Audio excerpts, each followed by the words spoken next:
Belated welcome to Business Lessons from the Military. I'm your host, Kevin Bemmel, and we're here every Tuesday at 10 a.m. Pacific time, except for today because it's already after 10:30. So I got waylaid in a phone call with a client, and so you know how that is, right? But in any event, thank you for being with me, and our purpose in being here on Tuesday mornings on the West Coast anyway, is to talk about military history, military doctrine, the leadership practices of great military leaders, and take them and turn them into lessons that we can use in our businesses and professions. And so today I'm going to be talking about something. I think, from a military history standpoint, it's somewhat obscure because it seemed to just sort of happen. And I've never seen any, book on this or for that matter, even an article about it, other than, sort of show plates about them. But what soldiers and sailors, for that matter, wore over time has changed. So if we go back, to the time of chivalry, so the knights, they wore armor, they had chainmail under the armor, especially where there were joints, like at the neck, to protect them from arrows or axes or whatever, right? But I'm going to start a little bit more recent than that, and the show is, I titled the show "Stubbornness May Lead to Death," and you'll see as I develop this topic, I think, where it comes from, because different militaries had a different timetable, if you would, for the change of uniforms from the very colorful, almost flamboyant uniforms of the 18th and mostly of the 19th century, and then into the early part of the 20th century. So I brought up, I'm going to use the two examples I'm going to use are the British and the French armies, because they highlight the differences. Okay, so this is the this is a screen on how British Army uniforms changed. So if you see here, on the first part of the uniform, you see that during the 7 Years' War, right? You see this uniform here. It's red. It's from head to foot with the tall boots. This was a lancer here, and he has this sort of tall headgear. And then we come down to the American War of Independence, and for those of you who know American history, the British were known as the Redcoats. And in fact, this red coat was a very important recruiting tool for the British military, because there was prestige in a man walking around in this red coat. People knew he was in the military. The military in general was highly respected. And so this very sort of fancy uniform with its bright color was really a highly desirable garb for soldiers to wear. And you can see that it continued into the War of 1812. They changed the pants, but the red coat itself still continued. And then, on through the Crimean War. So the British uniform changed at the time of the Boer War. So the Boer War was a war that took place in South Africa between the British, who essentially were the colonial rulers of South Africa at the time, and the Boers, who were of Dutch extract, who were a large percentage of the inhabitants, of the white inhabitants anyway, of South Africa.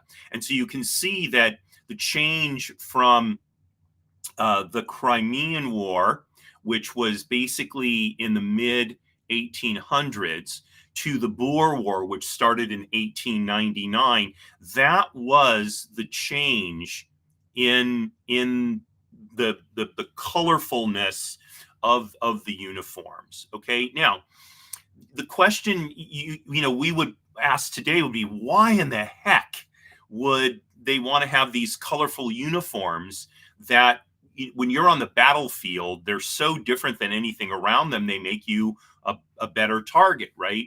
So part of it had to do with what I mentioned a minute ago, this idea that there was a prestige in wearing these fancy uniforms. And today we look at these bright colored uniforms and say, well, this must be some sort of, formal uniform, some sort of dress uniform, to use the term. But indeed, this was the combat uniform. The dress uniform was even fancier than this in many cases, especially for officers. So a typical officer had both what was called a dress and an undress uniform. Now, that doesn't mean he went without any clothes on when we say an undress. Really, what undress meant was kind of like a casual uniform. Having said that, if I showed you pictures of undress uniforms, you would still say, wait a minute, he's got, fancy shirt on, he's got a cravat or a tie, he's got the uniform jacket with the big turned up sleeves and the lapels with the brass buttons. And so from our standpoint today, we wouldn't see how an undress uniform was less fancy than a dress uniform, but indeed it certainly was. And I could point out to you small distinctions, but the main thing is that this uniform you see here in this with the bright red jacket, that was a combat uniform during the Crimean War. And there were other reasons besides recruiting and prestige, that militaries from probably the 17th century through the end of the 19th century had these bright uniforms. Part of it was military tradition. So again, it was the pride in unit, the pride in being a member of the military, and then the differences in the uniforms also show the different status. So if you were an enlisted soldier, your uniform was more like what you see here. This was he's probably carrying a musket there, probably not even a rifle yet. But an officer's uniform was even fancier. And so this allowed class distinctions to be recognized even on the battlefield as well. So while I'm using the example here of the British Army with the so-called redcoats, so even in the British Army, not all regiments had red coats. Some of them had blue, some of them had green. Scottish regiments sometimes had tartans. And so part of the military tradition and identity was the fanciness of the uniforms identified your regiment or your unit within the larger army, and there was pride of unit, if you will. So if you've ever seen pictures in World War II, where the British Army, they still had pipers oftentimes who would lead off a march, typically not into combat, but if they were marching from point A to point B, and they would have pipers and they would have their kilt on, and whatever kilt they were wearing was an indication of their clan or the particular unit they were affiliated with. And all of that was part of the tradition and part of the pride in their unit. So that was one aspect. Another aspect is morale. So the idea that you are bravely standing up, you have your bright color on, and the there's this idea of the dashingness of being in the military, and look, the fact of the matter is, you look at this Boer War uniform, there is nothing dashing about it. It's designed to be camouflage, to to hide the soldier against in this case it would have been the grasslands in which they were fighting, and so the idea was more to disguise oneself, if you will, to camouflage oneself on the battlefield. Well, this is, you know, especially at the transition point, this, some people felt that it was very cowardly to dress like this. And in fact, if you remember your American history, so one of the big criticisms that the British Army had against the Americans was the Americans would hide behind walls, they'd hide behind barns. I mean, not bars, barns, and the idea of hiding while fighting was considered cowardly, whereas the British Army marched forward in ranks with their bright red uniforms, and it boosted, it gave them confidence, like, we're just gonna run over these cowardly colonials, right? So that was another part of it. A third reason why the bright colors is you could identify friend from foe. So, for example, in the French and Indian War, which preceded the American Revolution, so that's so the 7 Years' War in Europe was happening at roughly the same time as the French and Indian War. So you can see here's a British soldier at the time of the 7 Years' War. He was all in red. The French were in blue. So if you saw a soldier in blue and you were British, you knew to shoot him, right? Whereas if you were French and you saw a soldier in red, you knew to shoot him. So you were able to use the distinctive colors to identify friend from foe. Now, when you get to a later time, into the Boer War and then into World War I, so you can see that the uniform that the Boers wore, and this is the British uniform in the Boer War, but if I showed you a picture of the uniform that the Boers wore, pretty similar. So it was much more difficult to distinguish friend from foe. Okay, so then the next issue is there's a psychological impact, or there was felt to be a psychological impact of wearing this bright uniform. So, if you're basically standing up and you're highly visible, right?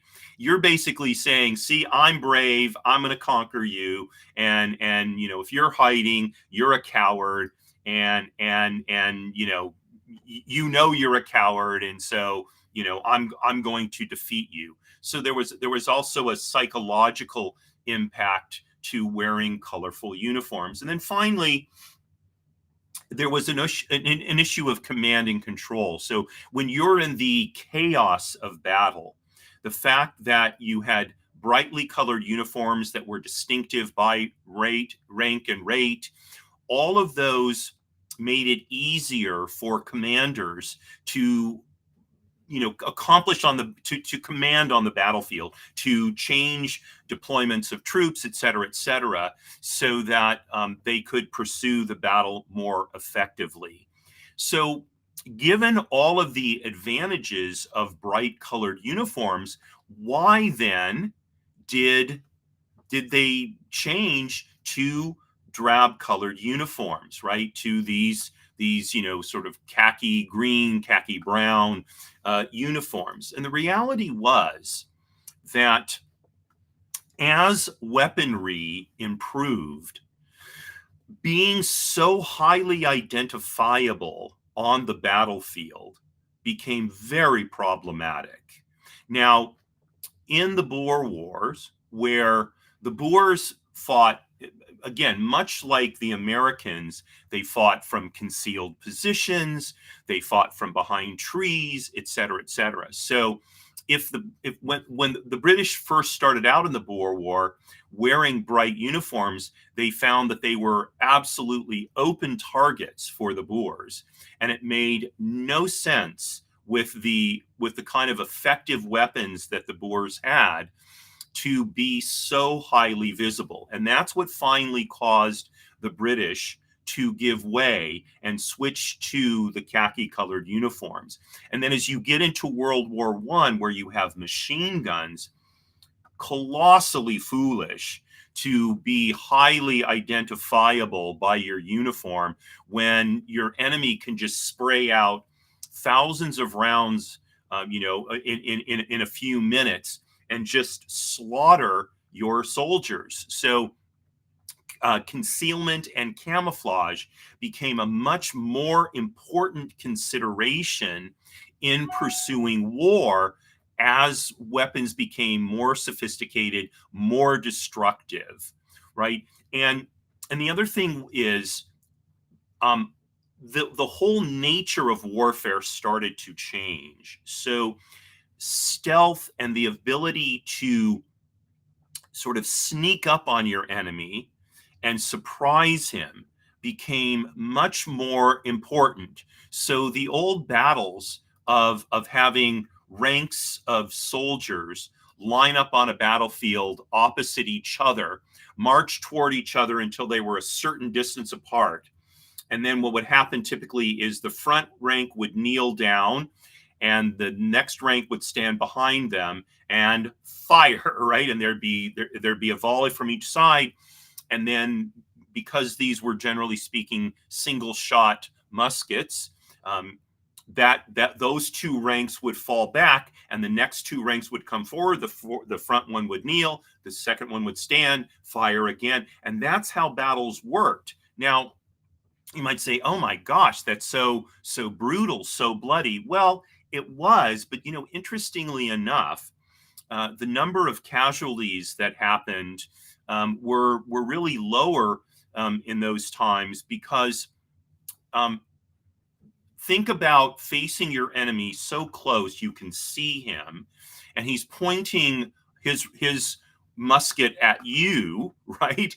And how effective are you going to be holding up this very, very heavy weapon and actually hitting something? And so the reality was most soldiers, they would discharge as part of a volley, and people would get hit, but nothing like what a machine gun would do to a rank of people. And in fact, in many cases, the battles could be quite short by contemporary standards, because after each side did several volleys, they might fall back and call a truce, clear their wounded, and then start the battle up again, or the battle might be over for that day. And so they'd go back to camp, they'd clean up, they'd take care of their wounded, they'd have something to eat, and they start the battle again the next day. So this whole way of fighting a war had to change. Well, not had to, but it gave way in the face of much more destructive weapons. And so it just was no longer practical to be so identifiable. And then the other thing that happened as war progressed through the time of the American Civil War and the Crimean War in Europe and on into the early 20th century is war became almost like a mass industrial I'm not sure quite what to call it. Endeavor, I guess, is the best thing to call it. And so these uniforms with the brightly colored jackets and all of that, they were expensive to make, they were expensive to maintain, and when you had an army of maybe 1,000 people, well, so that's one thing.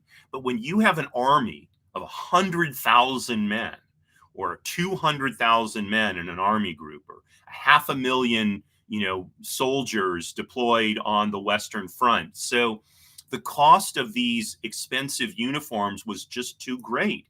And so the practical matter of being able to maintain a war fiscally basically necessitated giving way in terms of these brightly colored uniforms. So, like I've been showing you here, for the British, that inflection point was really the end of the 19th century.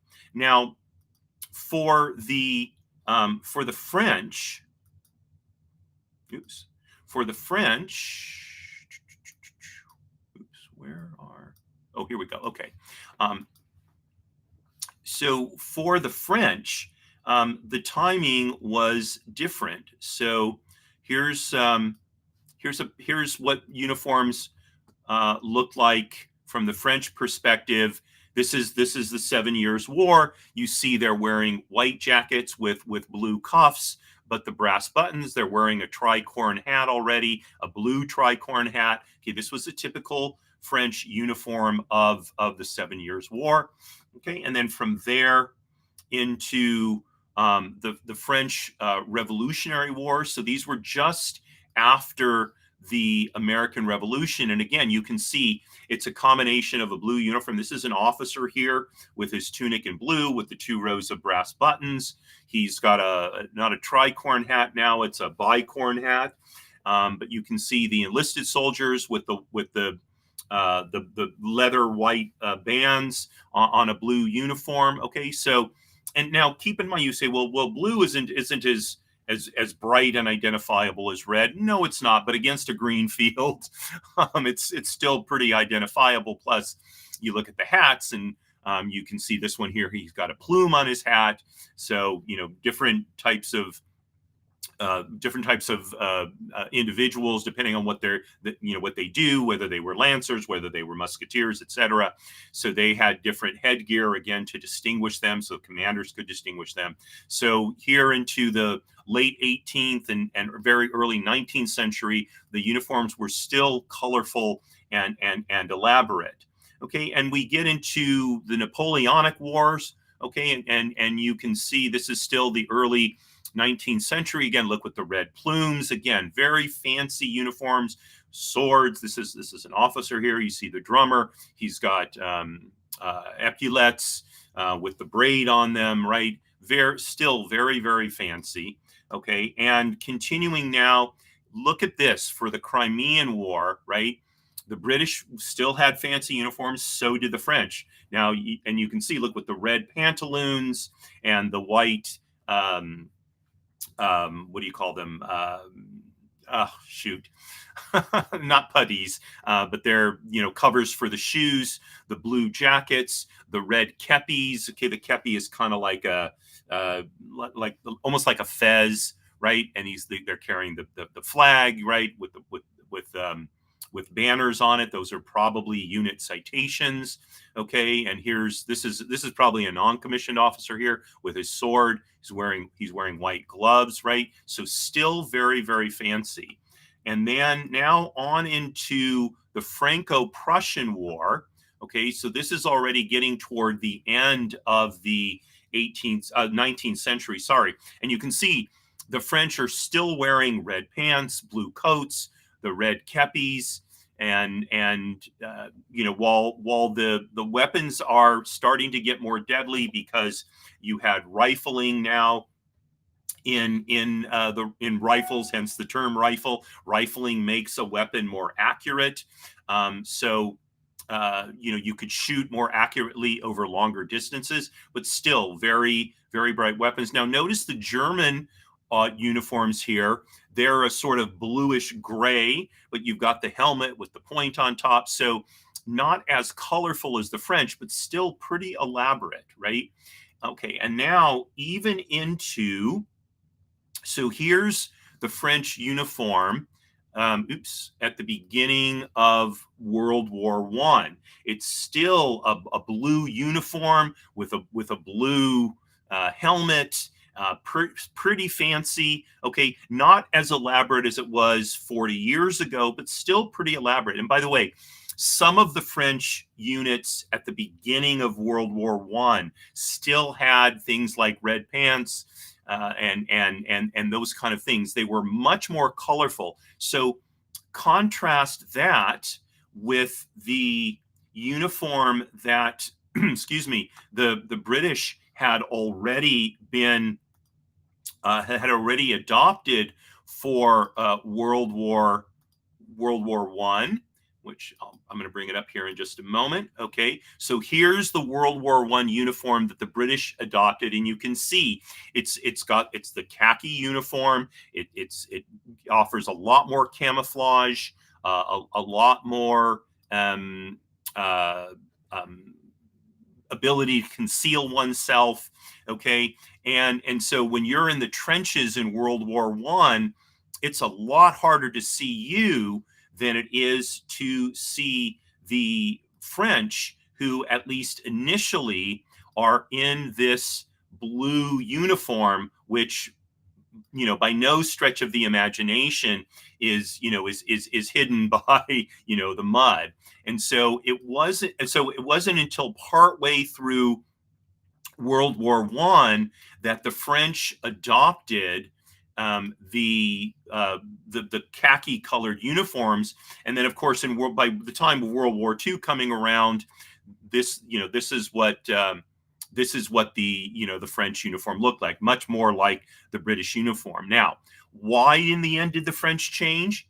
Because they were suffering a much higher casualty rate than the British were. And indeed, this is why I titled the show Stubbornness May Cause Death. And that is because the French were more stubborn, or more committed, however you want to phrase it, in keeping the colorful uniforms.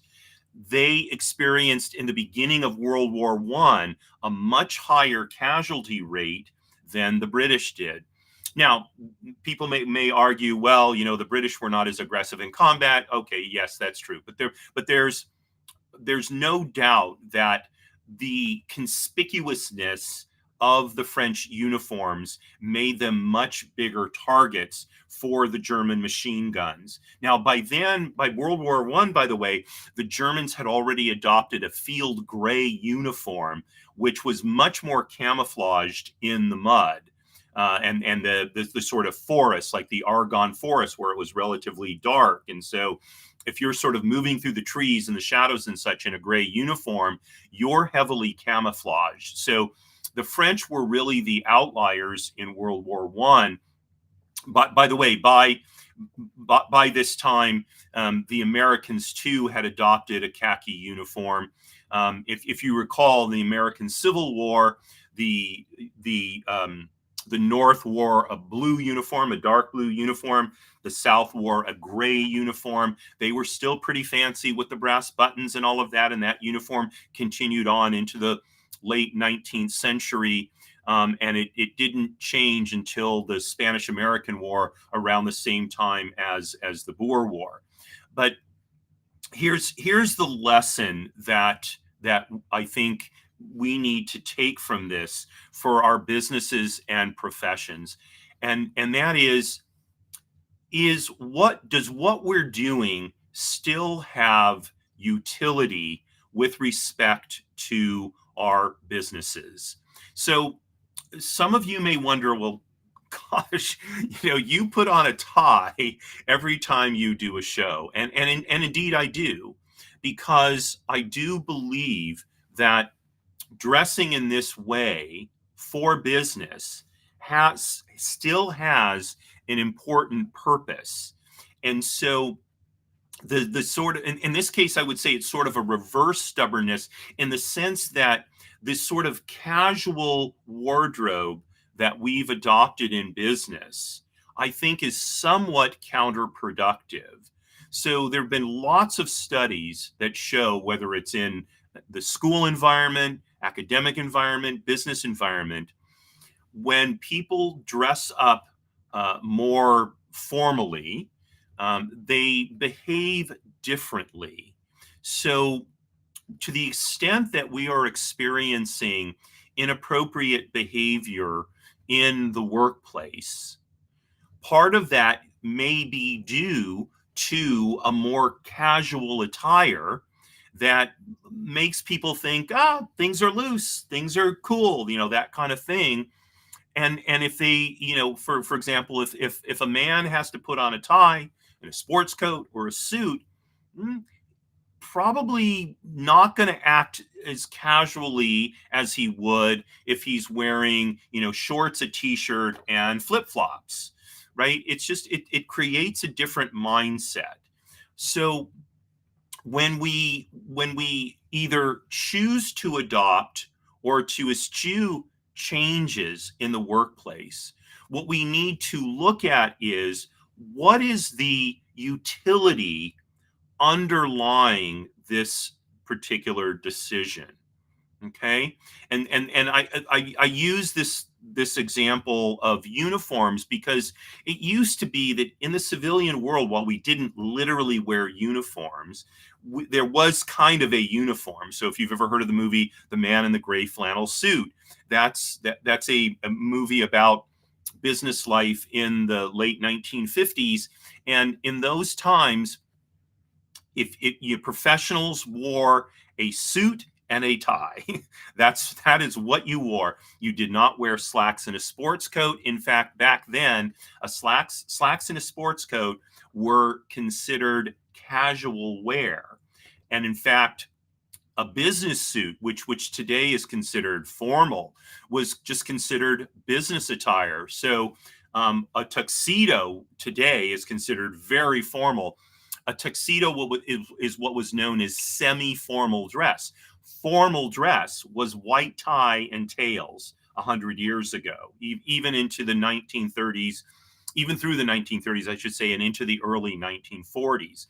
That didn't start to break down until World War II. And one of the reasons why it broke down then was that the United States had to field such a huge military, 8 million people, and to give them the full range of uniforms was way too expensive. So for an officer in the Navy, for example, prior to World War II, he would have had a formal uniform, which would have looked very much like the uniforms from the 19th century. He would have had a semi-formal uniform. He might have had a mess dress uniform. And then he would have had a service dress blue uniform, which is the uniform you see today with the blue jacket, the double-breasted blue jacket, blue navy. It's actually black, but with the brass buttons on each side. Service dress whites, that's the white tunic with the collar, and again, the white pants. Service dress khaki, which the Navy doesn't have anymore. It's usually the uniform you see in World War II movies on Navy ships, where they're wearing the khaki blouse with the single row of buttons. They're wearing a khaki shirt, khaki tie, khaki slacks. And then there was what were called wash khakis, especially for officers and for chief petty officers, and that's for sure the uniform you see in World War II. I'm sorry, the tie with the khaki service dress khaki was a black tie, not a khaki tie. Sorry about that.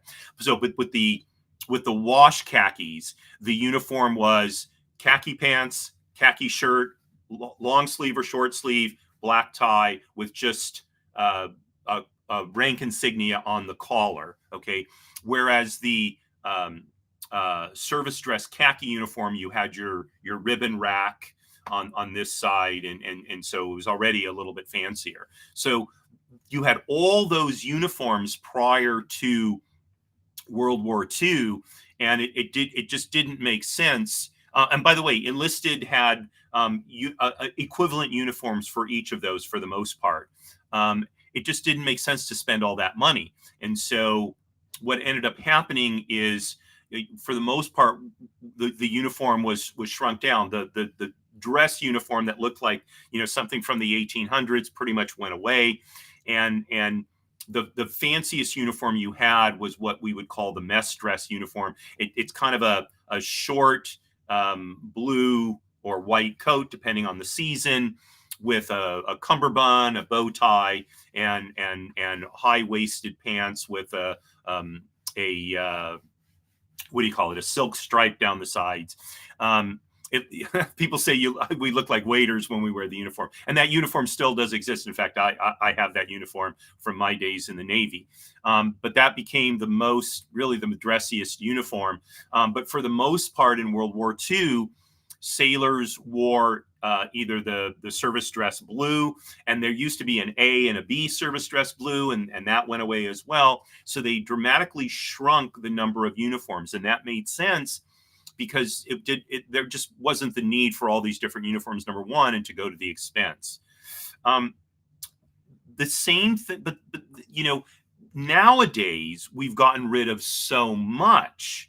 So now all of the service branches wear these sort of camouflage uniforms. Now, if you're a Marine wearing a camouflage uniform, that probably makes sense because you're fighting in the forest or whatever.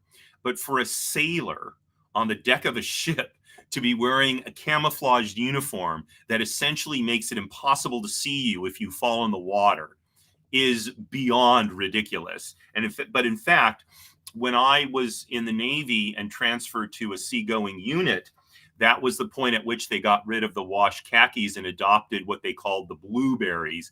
And the joke was, if you fall off the ship, that's it, you're done, because you're never going to see us. Right now, that was eventually replaced with a green camouflage uniform, which frankly isn't much better because you're not going to see it in the waves much more effectively than a blue one. It's really kind of silly. But the Navy's idea was that younger sailors are going to like this more, and so that's what we want to do. Really, what we need to get back to in the military, I would argue, is what has the most utility for the job at hand.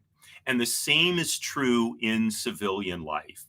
What has the most utility for the job at hand? So if we're in a courtroom, for example, we should have at least a coat and tie on, if not a suit, because if we want the dignity of the law to be upheld, and we want people to take the legal process seriously, then we should dress accordingly.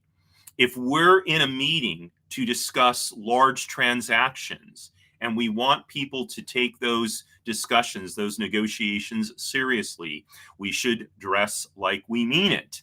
So when we look at these various decisions in our businesses, I encourage you to think about this whole issue of what militaries have done over the years, and not over the years, really over the centuries, and recognize when it's time to make changes and when it's time not to make changes.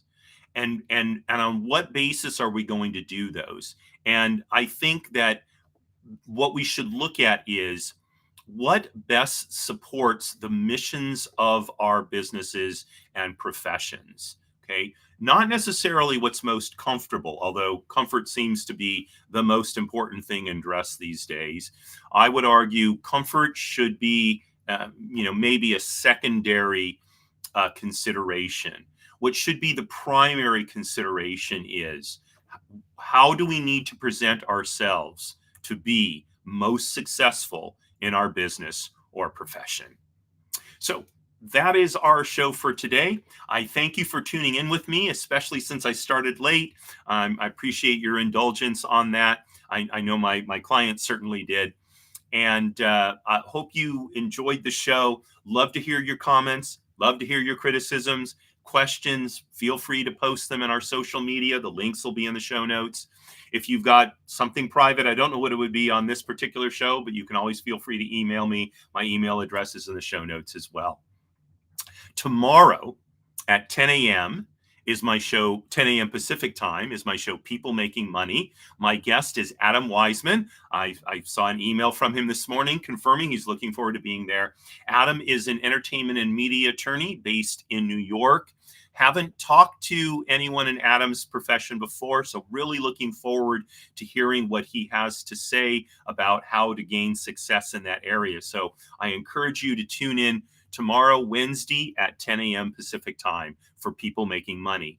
And then on Thursday is the next edition of Jiggers' Place. This is our every other week show that starts at 5 p.m. Pacific time.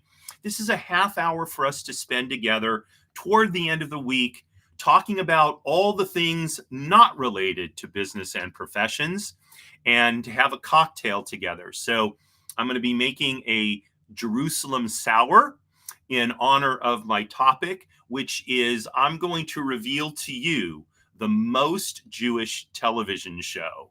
And maybe you can guess what it is. I'm betting you can't, but I'm hoping you'll tune in and see if you got it right. That's a half hour together toward the end of the week. And then next week on Monday at 10 a.m. is the next edition of Trusts and Estates Weekly. And then a week from today will be the next episode of Business Lessons for the Military. So I thank you again for joining me, wishing you a wonderful rest of the day, and signing off. Marie, darling, you are